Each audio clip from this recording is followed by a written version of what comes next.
What's up, guys? Today we're going to be talking about your Subaru, and it's like a P0296, P0297 check engine light. Let's go ahead and check it If your out. Subaru has a persistent check engine light on the dashboard, mechanics use a professional-grade scan tool to confirm a failure in the post-catalyst fuel trim system.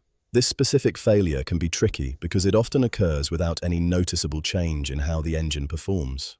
We will reveal the exact diagnostic trouble codes and the final repair bill at the end of the video. Owners often notice the check engine light appearing during steady highway cruising or shortly after a cold start. A common wrong assumption is that a loose or clicking gas cap is the source of the problem. Drivers frequently tighten the cap or replace it entirely, only to find the light returns within a few drive cycles. This issue affects a massive range of vehicles from 2015 through 2025, including the Outback, Forester, Crosstrek, WRX, and Ascent. Subaru issued Service Information Bulletin Subaru. 18-2228-25 to address a fundamental flaw in how these vehicles diagnose exhaust chemistry. The bulletin serves as a formal correction to the official service manuals because the original diagnostic steps were insufficient. Engineers found that technicians were struggling to isolate why the engine control module was reporting improper fuel mixtures. The heart of the problem lies in the relationship between the catalytic converter and the downstream oxygen sensor. The downstream sensor sits behind the catalytic converter to monitor its efficiency by measuring residual oxygen levels. The engine control module uses this data to make fine-tuned adjustments to the fuel-to-air ratio. Inside the sensor, a ceramic bulb made of zirconium dioxide reacts to the difference in oxygen between the exhaust and the outside air. This reaction generates a small voltage signal that tells the computer if the exhaust is running lean or rich. If the sensor detects too much oxygen, the system is lean. If it detects too little, the system is rich. In many cases, the physical hardware of the sensor or the converter is not the primary cause of the fault. The mechanical root cause is often a microscopic exhaust leak located upstream of the rear oxygen sensor. Even a tiny pinhole in a weld or a slightly weeping gasket can introduce outside air into the exhaust stream. This happens through the venturi effect, where the fast-moving exhaust gases create a low-pressure zone that sucks in fresh air. The sensor detects this extra oxygen and incorrectly reports a lean condition to the engine control module. The computer then tries to compensate by dumping more fuel into the engine, which can eventually ruin the catalytic converter. Subaru's updated diagnostic flow now requires technicians to perform much more rigorous exhaust system integrity tests. They are directed to look for specific voltage swings in the front air-fuel ratio sensor before blaming the rear sensor.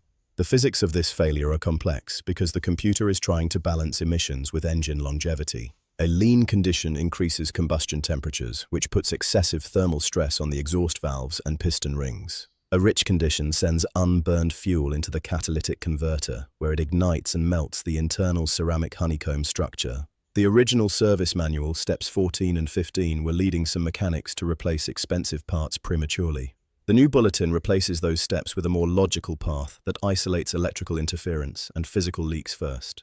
For the Crosstrek hybrid models, the diagnostic process is even more specific due to the frequent cycling of the gasoline engine. Owners on public forums and Reddit have reported high levels of confusion before this bulletin was released. Many spent hundreds of dollars replacing the rear oxygen sensor only to have the light return 2 weeks later. One common pattern involves the light clearing itself during rainy weather, then returning once the exhaust system dries out. This usually points toward an electrical high-resistance issue in the wiring harness or a very specific thermal expansion leak. Technicians must now use the Subaru Select Monitor to track long-term fuel trim data while the vehicle is under load. The repair involves a meticulous inspection of the exhaust manifold gaskets and the mounting flange of the rear sensor. If a leak is found, the technician may need to resurface the mating flanges or replace the manifold gaskets entirely. If the sensor itself has degraded, it must be replaced with the latest revised part number to ensure compatibility. The updated logic in the service manual ensures the technician doesn't overlook a faulty front sensor that is lying to the computer. Now let's look at the diagnostic trouble codes and the actual cost to get this fixed. The two codes you will see on your scanner are P2096 and P2097. P2096 indicates the post-catalyst fuel trim is too lean, meaning the system thinks there is too much oxygen. P2097 is the opposite, indicating the system is running too rich after the catalytic converter.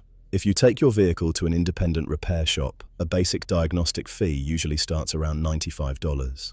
If the issue is a simple exhaust leak or a faulty rear oxygen sensor, the total bill typically ranges from $380 to $610. This includes the cost of a high-quality replacement sensor and approximately 1 hour of specialized labor.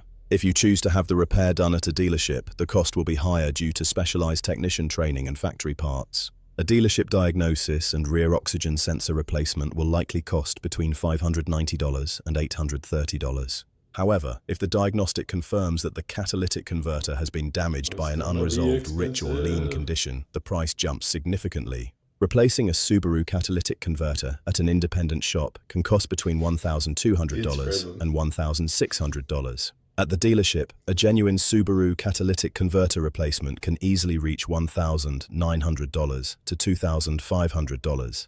Getting the diagnosis right the first time using the updated TSB procedures is essential to avoiding these higher costs. Have you dealt with a stubborn P2096 or P2097 code on your Subaru lately? Tell us about your experience in the comments, and please like and subscribe for more technical repair breakdowns. I'll tell you one thing, as a mechanic or a shop owner, doing a job where the labor is like a few $100 and the part is like $1,500 is very unsatisfying for the shop or the mechanic. It's like, man, it's such a big bill, and then it's going to discourage the customer anyways, and you're not getting paid that much. So yeah, just thought you guys wanted that. Anyways, that's it for today's video. Thanks for watching, and I'll see you in the next one.